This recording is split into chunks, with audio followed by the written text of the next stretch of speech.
qu'est-ce que l'aquamation, cette nouvelle méthode de crémation écologique?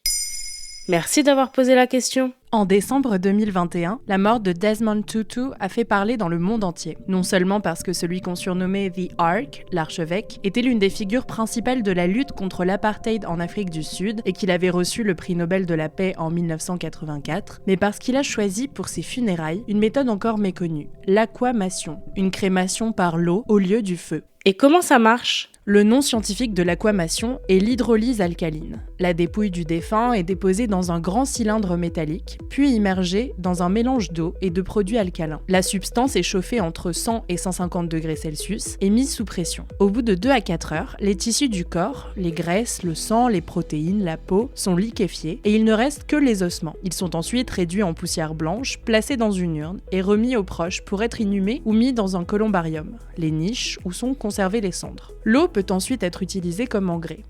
Selon l'entreprise Resomation, basée au Royaume-Uni, cette technique est 5 fois moins énergivore que la crémation par le feu et ne fait pas de résidus. La crémation pratiquée en France actuellement consiste à placer le corps dans un four à 800 degrés pendant 2 heures, puis on laisse les cendres refroidir. Et on pulvérise des produits pour brûler les parties calcaires qui ne brûlent pas avec la chaleur. Malgré les filtres utilisés, cette technique rejette des particules dans l'atmosphère. Selon l'Association française d'information funéraire, une crémation rejette environ 160 kg de gaz à effet de serre, sans parler des toxines rejetées par le formol brûlé qui est injecté dans 70% des corps.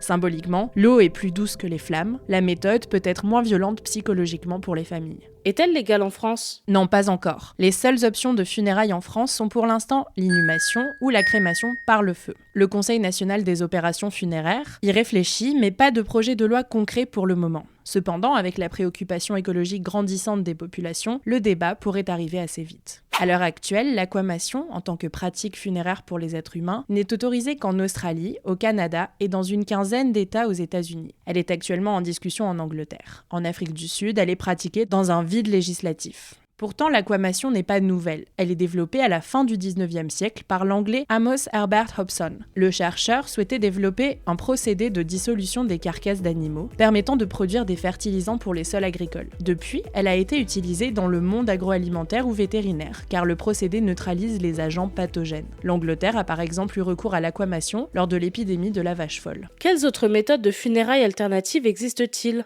Il existe par exemple la prométion. On congèle le corps puis on le plonge dans de l'azote liquide à moins 196 degrés. Le corps se fragmente, il est placé sur une table vibrante, le squelette se transforme alors en poudre. Ça ne produit ni CO2, ni vapeur, ni fumée. La poudre devient biodégradable et peut se transformer en compost. Elle est aujourd'hui autorisée dans des pays comme la Suède, l'Allemagne, la Corée du Sud, les États-Unis, le Royaume-Uni, le Canada ou l'Afrique du Sud.